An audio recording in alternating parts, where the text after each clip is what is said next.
Чем закончилось первое общественное слушание по делу Цкаева и с какими результатами вернулась в Северную Осетию команда из чемпионата Обилимпикс? Об этом и многом другом расскажем прямо сейчас. В эфире новости на телеканале «Осетия». В студии Елена Черенкова и коротко о главном. 80 лет исполняется государственному ансамблю «Алан». С юбилеем коллектив поздравил глава республики Вячеслав Битаров. Выдающимся руководителям и танцорам он вручил государственные награды. Жители улицы Кирова в Алагире боятся за безопасность своих детей. Рядом с их домами пролегает оживленная трасса. Реакция местных властей на просьбу установить лежачего полицейского неоднозначная. Сборная Северной Осетии активно готовится к международному турниру «Аланы». Остинские спортсмены составят конкуренцию командам из 15 стран мира. Призовой фонд соревнований – $100 тысяч.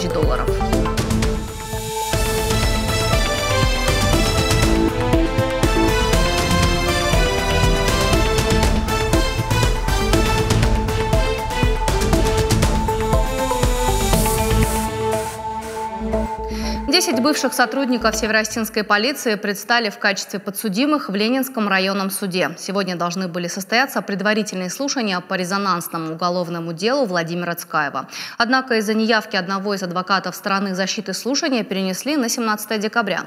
Отметим, что в суд передано 85 томов уголовного дела. Оно включает в себя обвинения по таким статьям, как злоупотребление должностными полномочиями, превышение должностных полномочий с применением насилия и спецсредств, с причинением тяжких последствий, служебный подлог и умышленное причинение вреда здоровью, повлекшее по неосторожности смерть потерпевшего.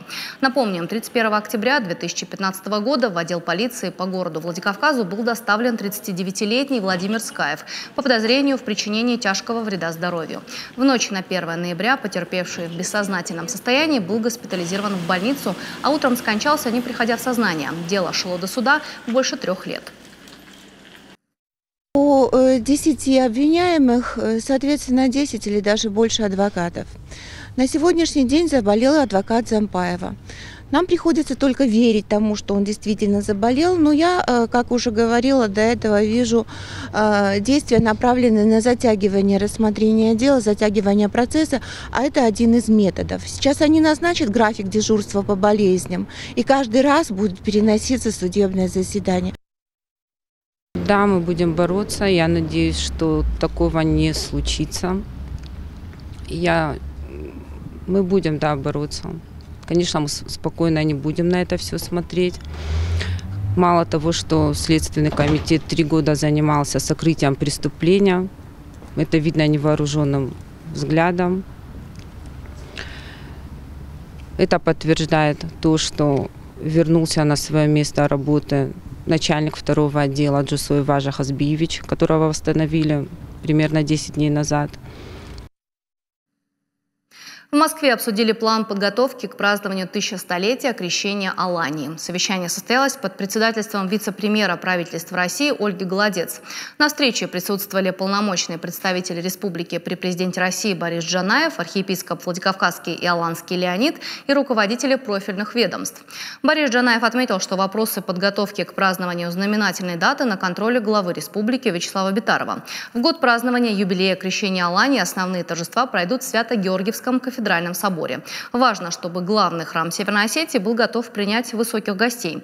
Необходимо расписать собор и установить стационарный иконостас. Также говорили о создании серии передач о 1100-летии крещения Алании на федеральных каналах, а также выпуске специальной и художественной литературы. Напомним, решение отпраздновать 1100-летие крещения Алании на государственном уровне было принято президентом России Владимиром Путиным. Он подписал соответствующий указ в октябре прошлого года. Торжества запланированы на 2022 год. Медали во славу Осетии сегодня вручили сотрудникам Государственного академического ансамбля «Алан». Награды вручил глава республики Вячеслав Битаров. Их удостоены заведующая художественно-постановочной частью ансамбля Зарина Ватаева, артисты балета Алик Плиев и Сослан Теблоев. Звание «Народный артист республики» и «Заслуженный артист Северной Осетии» также присвоили 17 отличившимся сотрудникам ансамбля.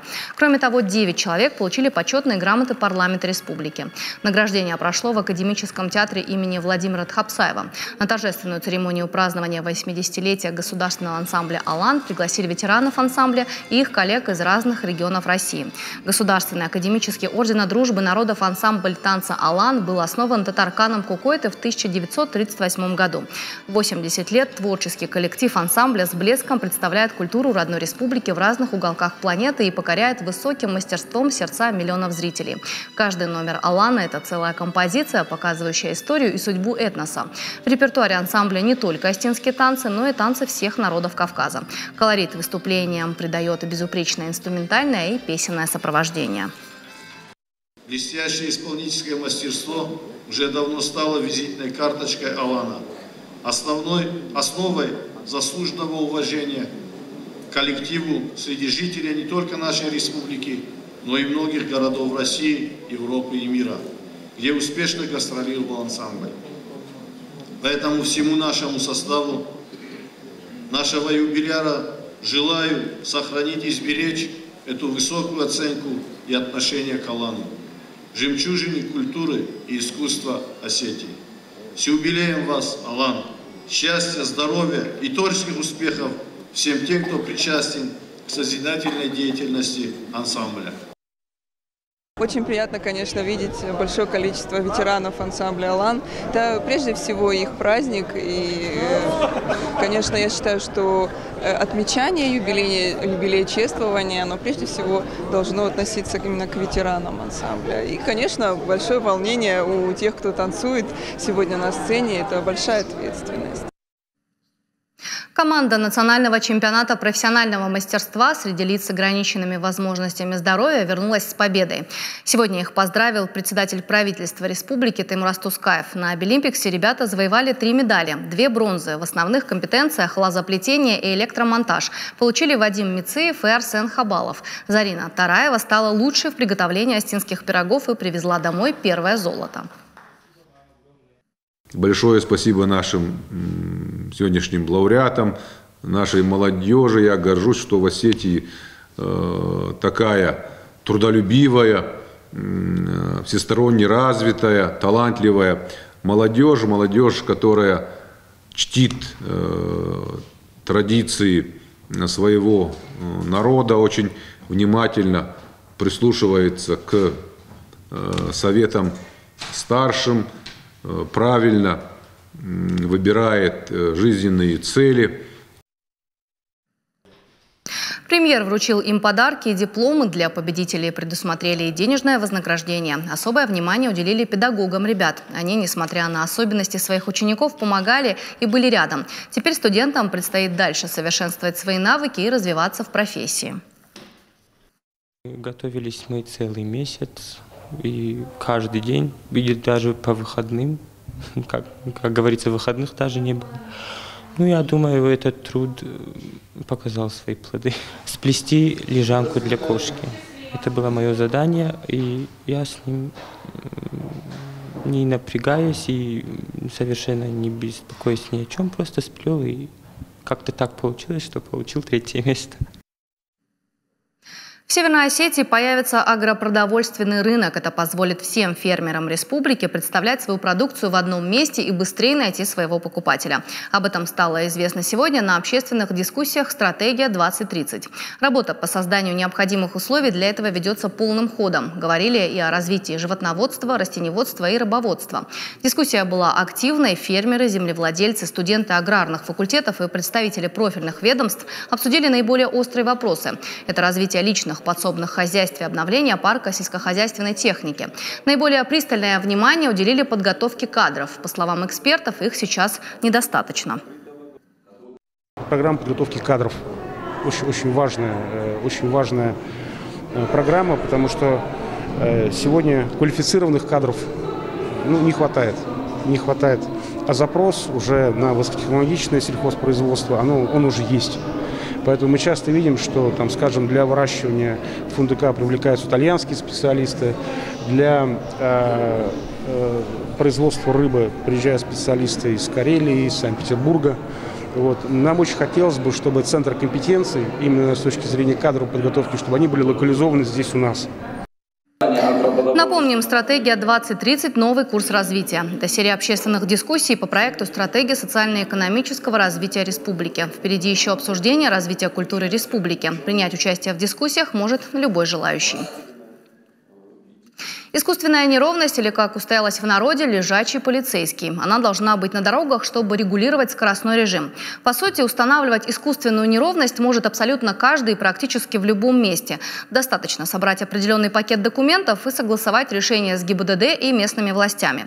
Многие используют этот способ борьбы с активным трафиком вокруг своих домов. Но находятся и такие, кто против таких решений. Как, например, в лагере на улице Кирова. Все подробности у моей коллеги Карины Гигалаевой. Знаете как? Здесь вот этот лежак именно как спаситель. Эту проблему жители Алагира, проживающие на улице Кирова, решают 3 года. Отсутствие искусственной неровности, проще говоря, лежачего полицейского, в буквальном смысле не дает им спокойно спать. Машины проносятся на высокой скорости днем и ночью. Жителям особенно неспокойно в светлое время суток, когда дети играют на улице. Летом очень много детей бывает. Бывает, чьи-то внуки приехали, чьи-то там внучки приехали в гости. Вот тут собирается человек 15 детей. Нервы нам. Вот я всю ночь, например, не спала, у меня давление. Но боюсь за детей. Дети постоянно же не могут находиться в заперти. Летят с большой скоростью машины, с большой скоростью. За установку лежачего полицейского выступили 16 семей. Даже написали соответствующее заявление в местную администрацию. Проблему вроде как решили, но ненадолго. Через полгода искусственную неровность убрали, затем снова установили. Жители обратились вторично. Прошло время, и лежачему полицейскому опять пришлось встать и уйти. Люди говорят, все дело в соседке. Она якобы буквально не дает покоя администрации, просит убрать неровность. Зачем? Никому не ясно. Однако администрация идет ей навстречу. Дело принципа, наверное, а то мы все за, одна против. И получается, что она побеждает каждый раз. Пытается говорить, узнать или нет? Или вот она... А что с ней говорить? Как скажешь, так и будет. Что с ней? По словам жителей, несколько лет назад на этом участке дороги произошел несчастный случай с летальным исходом. Даже это не изменило ситуацию. По словам сотрудников ГАИ, лежачий полицейский был установлен не по ГОСТам. Кроме того, объясняют инспекторы, веских оснований для установки неровности нет. На территории нет ни детских садов, ни школ. Нами было выдано администрации предписание для того, чтобы либо привести в соответствие с ГОСТом, либо убрать данную неровность. Данная дорога не является аварийным участком дороги.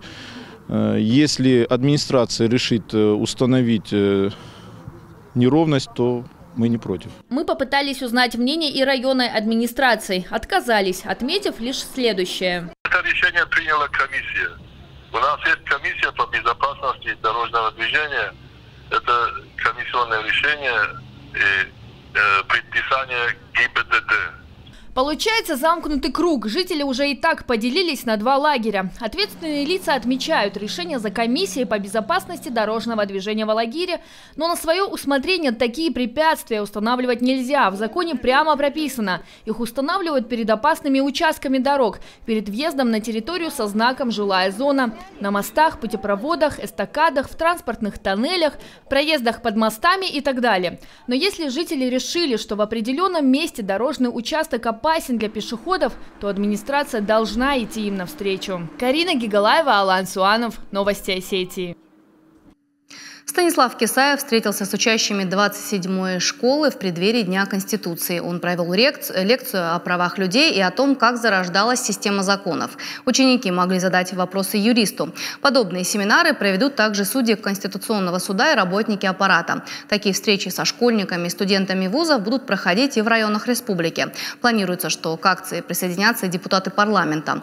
Завершатся лекции 12 декабря. Напомним, что именно в этот день исполнится 25 лет со дня принятия Конституции России. Они должны пытаться это понять и, скажем, как-то соизмерить свое поведение. И я не говорю, что вот надо быть просто бездумным человеком, заучившим Конституцию. Люди, знающие конституционные права и свободы, они могут свою гражданскую позицию выразить более осознанно. Конституцию надо знать, уважать, чтить и жить по ней. Проявить себя в интеллектуальной борьбе смогли студенты стоматологических факультетов СОГУ и медакадемии. Во Владикавказе впервые состоялась олимпиада, которую организовала Ассоциация молодых дантистов. Мероприятие прошло в конференц-зале библиотеки СОГУ. Главная задача олимпиады – дать возможность студентам проявить себя и повысить свой уровень знаний в сфере стоматологии. От каждого вуза в состязании приняли участие 20 студентов по 4 команды от факультета. Каждая из них демонстрировала свои знания в определенном направлении стоматологии. Результаты олимпиады оценивало жюри, в состав которого вошли преподаватели обоих вузов. Мы проводим впервые олимпиаду стоматологическую между студентами медицинской академии и университетом. В олимпиаде включается 20 человек в одной команде и подходит 4 раздела. В каждом разделе по 5 человек: ортопедия, хирургия, терапия и ортодонтия. Олимпиада будет проходить следующим образом. Первый будет блиц-опрос, будет участвовать каждый лидер из каждой команды, то есть 4 человека. Второй у нас получается головной штурм. Каждая команда ортопедии выходит и сражается между собой 5 на 5. И третье – это будет у нас ситуационные задачи. Завершаются последние приготовления к международному турниру «Аланы». Остинская сборная, в состав которой также вошли именитые спортсмены, проводит интенсивные тренировки. Турнир станет отборочным для участия в одном из самых престижных соревнований по вольной борьбе «Иван Ярыгин». О том, как готовятся наши бойцы, в репортаже Аланы Тамаевой. Интенсивные тренировки с самого утра. Времени не так много, поэтому нужно успеть отработать каждый прием. Сборная республики готовится ко второму международному турниру по вольной борьбе «Аланы». Пройдет он в эти выходные во Дворце спорта «Манеж». Познакомиться со спортсменами приехал министр физической культуры и спорта Владимир Габулов. Надеюсь, что вы все себя чувствуете хорошо, здоровы и покажете хорошие результаты. Но самое главное, чтобы были без травм. Турнир «Аланы» станет отборочным туром для участия в одном из самых престижных соревнований мира – международном турнире по вольной борьбе «Иван Ярыгин». Он, в свою очередь, откроет дорогу для участия в чемпионате Европы и европейских играх. Поэтому подготовка серьезная. Мы очень тщательно, целенаправленно готовились к этому турниру. Хотим показать максимум результата, больше золотых медалей, чтобы это было интересно для зрителей, болельщиков нашей республики. Порядка 30 человек мы будем выставлять на этот турнир. Опытных ребят около 10-15 человек. А все другие ребята – наша перспективная молодежь, на которых мы надеемся в будущем. Чемпион мира по вольной борьбе Хэтак Цаболов рассказывает, год назад в первом турнире «Аланы» участвовал и впечатлился. Говорит, тогда на соревнованиях боролись представители разных стран. К слову, в этом году география турнира станет еще масштабней. На участие подали заявку представители 15 стран. В целом соревнования прошли на высшем уровне. Давно у нас не было таких соревнований, и всегда хотелось бы дома выступать именно на высоком уровне именно. И в этом году, я думаю, они будут еще сильнее, еще ярче. Я думаю, будут и схватки намного красивее, будут намного зрелищнее. Я думаю, и люди приедут поддержать не только нас, и приедут со всего мира бороться. И думаю, им тоже поддержка нужна. Турнир «Аланы» пройдет по инициативе и при поддержке главы республики Вячеслава Битарова. Победители и призеров соревнования ждут не только рейтинговые очки, но и ценные призы. Общий призовой фонд турнира – $100 000. Организаторы отмечают, турнир действительно должен стать масштабнейшим спортивным событием этого года. Турнир действительно не только имиджевый, он очень важный и в плане, если воспринимать его в борцовском смысле, да, и очень значимое для нашей республики событие мирового масштаба. Я думаю, что в мире такого масштаба проходят турниры не очень часто, да, какой будет происходить у нас в Осетии. И соберутся лучшие сборные со всего мира, и я думаю, у нас получится организовать его на соответствующем высоком уровне. Турнир продлится 2 дня. 8 декабря пройдут предварительные и полуфинальные схватки. 9 декабря состоится торжественное открытие и финальные поединки. До турнира остались считанные дни. Спортсмены уже практически готовы. Сейчас проходят последние тренировки. Каждый из них настроен только на победу. Алана Тамаева, Александр Левченко. Новости Осетии. Шаг навстречу. Во Владикавказе проходит ежегодный фестиваль с таким названием для детей с ограниченными возможностями здоровья. Главная цель мероприятия – помочь ребятам раскрыть свои таланты и возможности. В фестивале участвуют дети из всех районов республики. В него включены две части – выставка творческих работ участников и концертная программа. На сцене Центра детского творчества «Заря» участники продемонстрировали свои способности в вокале, хореографии, игре на музыкальных инструментах и литературном чтении.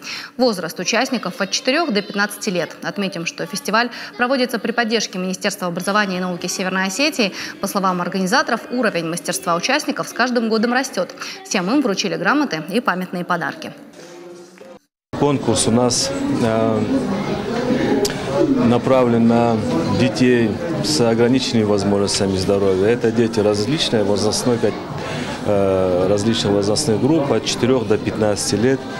У нас около 150 конкурсантов этого конкурса. И, конечно, он направлен на выявление творческих способностей, на раскрытие творческих способностей личности. К этому часу это вся информация. Спасибо за внимание и оставайтесь с нами.